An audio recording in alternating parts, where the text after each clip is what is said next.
Hello everyone. Let us discuss in this video more about the servlets.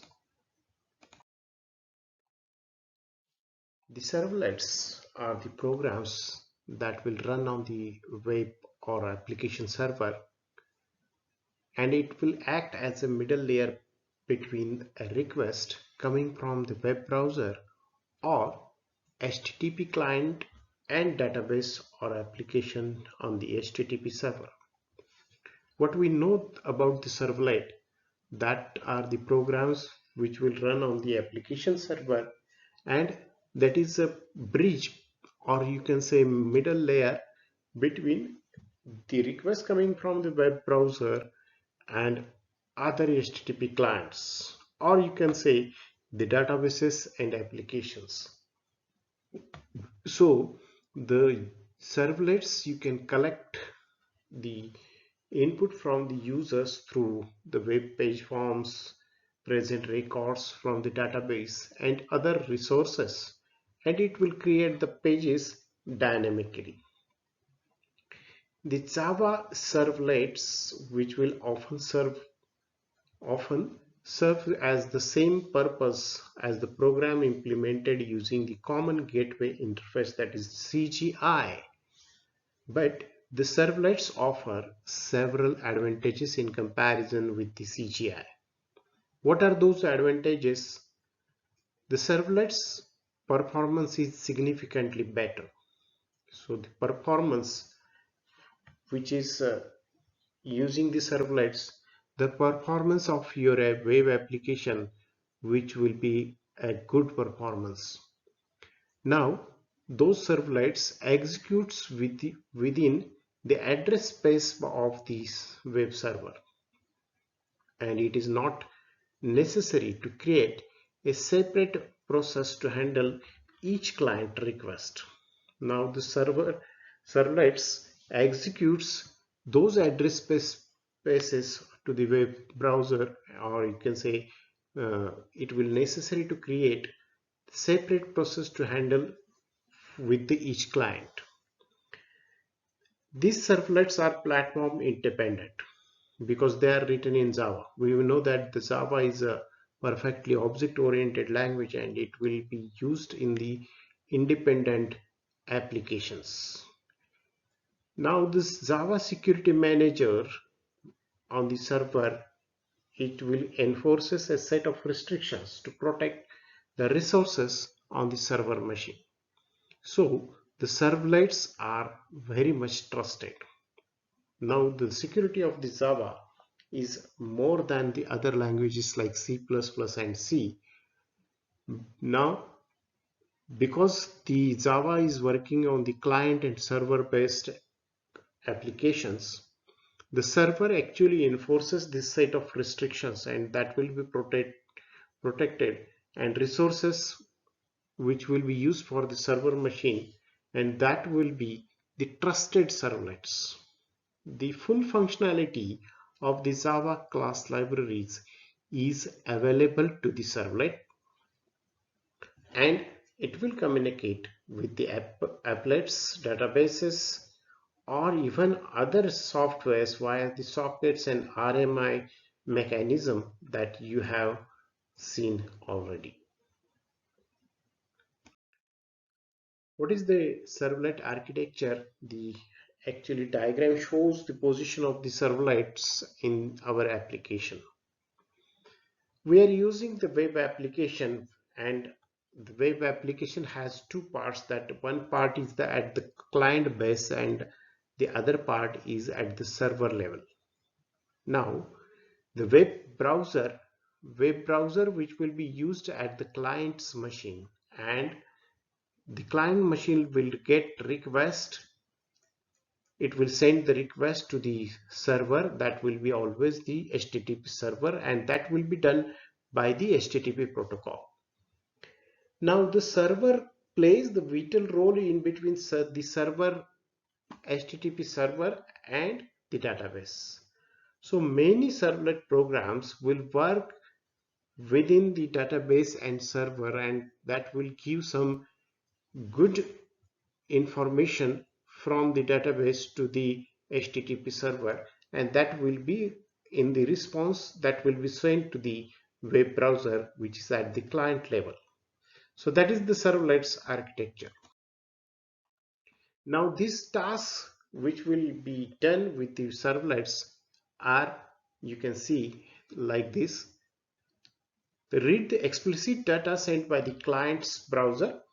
So whatever the client will be send the data to the server, this will include an HTML form on the web page, and it could be also come from the applets, or you can say custom HTTP client program.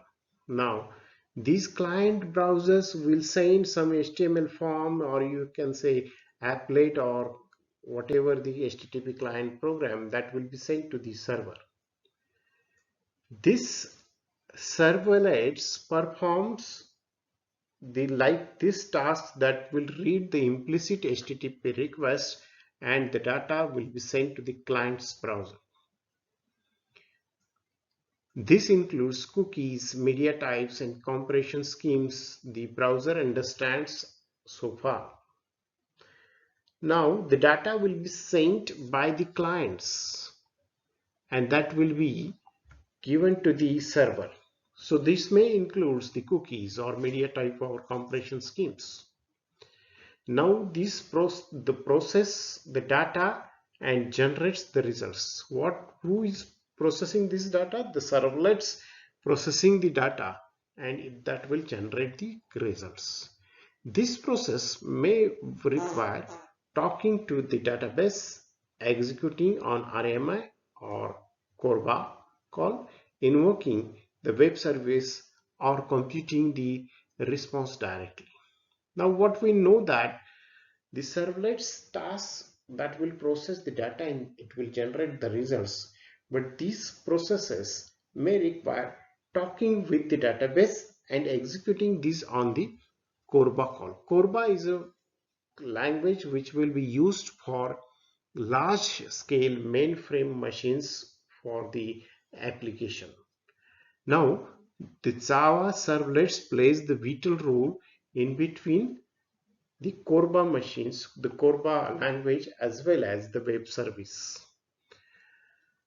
The servlet sends the explicit data, that is the documents, to the client's browser, and these documents can be sent in a variety of formats. For example, HTML or XML, or you can say binary, or you can say Excel, etc. This type of explicit data that will be sent to the client's browser. The servlet sends the implicit HTTP response to the client's browser, and this will include telling the browser or other clients what type of document is being returned. For example, that is HTML, or you can say binary, that is GIF images, or you can say XML text manipulation language format files, or you can say Excel. Setting these cookies and caching parameters and also such other tasks that will be also done by the servlets, and that will be actually taken from the server to the client's browser. That is the servlet's tasks. So these servlet tasks are widely used in the applications. Those applications will work on the client browser as well as server.